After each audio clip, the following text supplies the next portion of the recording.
I guess I can. Further information on his other achievements, accomplishments? Well, yes, I have a list here, which is next to me, in front of me, of things that Mr. Meucci accomplished in other fields, other inventions. He did a lot of inventions, innovations, discoveries, and he received numerous patents from the U.S. Patent Office, but not the patent for the telephone. He started this history of invention in 1825, according to this list, with a chemical compound to be used as an improved propeller in fireworks. And it continued.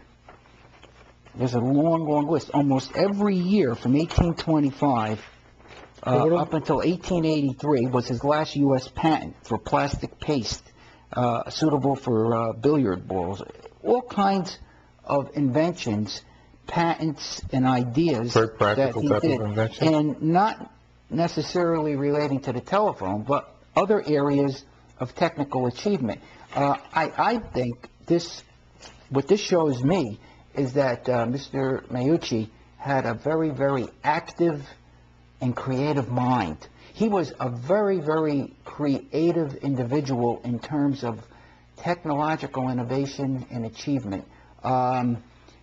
It appears that he could read and absorb a lot of information. He was familiar with what was going on with other inventors in other parts of the world. There was a German inventor, Philip Reis, who was working on telephones and ideas in the 1840s and 50s, and there were others too, working on other things. He seems to, because of his reading and journals and letter writing, and knew about what was going on in technological innovation in the 19th century in this period of time. Doesn't this also add to his credibility, rather than a person who's maybe portrayed as a non-scientific, that this is his body of work? Yes. This is not an aberration. No. This is part of a long string of accomplishments that this man was involved in. Yes, that's you put your finger right on the important issue here, pinpointed it. Contrary to the way Antonio Meucci has been characterized by certain individuals, primarily the primary biographers of Alexander Graham Bell and his other proponents who want to give him all the credit, and make Mr. Meucci into some kind of rustic individual with no formal education who made crude experiments in transmission of speech, but not the electromagnetic breakthrough, which was the key to modern telephones. Why they do this? Out of ignorance of what Mr. Meucci really was and what he accomplished, or just out of leaving out information that would not buttress their case for Bell, which is what I believe. Yeah, to attempt to discredit an inventor.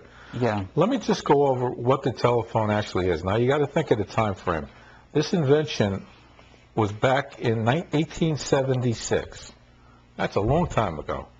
Now, what it was a electrical current wrapped around a magnet, which would produce a motion, a movement against a diaphragm, which is also made out of a metallic object. This movement would press against a substance, granular silicon charcoal, and when that substance was moved, it would actually produce electricity. And the more movement that would occur, the greater the electrical signal that would be transmitted. That electrical signal would then be transmitted across wires going to another device, which was the receiver. The receiver would take that information and actually put it into an electromagnet, and it would do the same procedure. It would actually decode that information.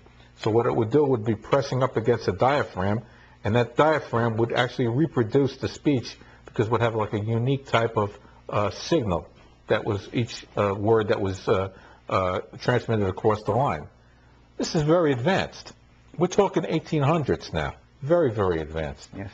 Now, when he made this, when he developed this invention, its financial implications were staggering. Yes. Talk a little bit about this, the implications of the invention of the telephone, from in terms of money, power, etc. Okay.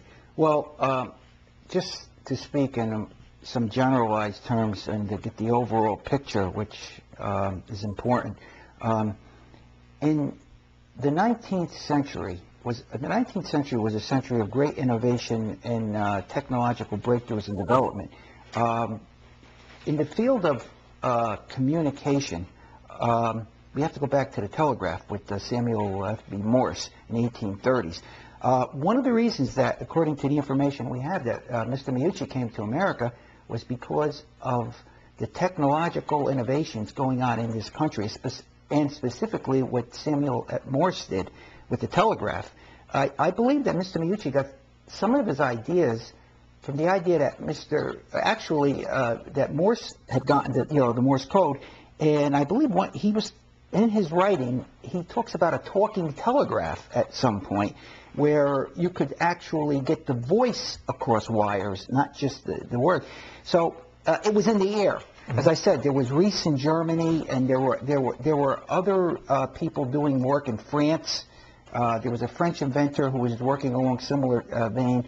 A number of people, besides Mr. Meucci, were thinking about transmitting the human voice. Now, Mr. Meucci's accomplishments here were, I believe, that he actually was able to produce, invent, and get his ideas into working models. He had working models of real telephones that worked, that seemed to have disappeared and appeared in Alexander Graham Bell's patents.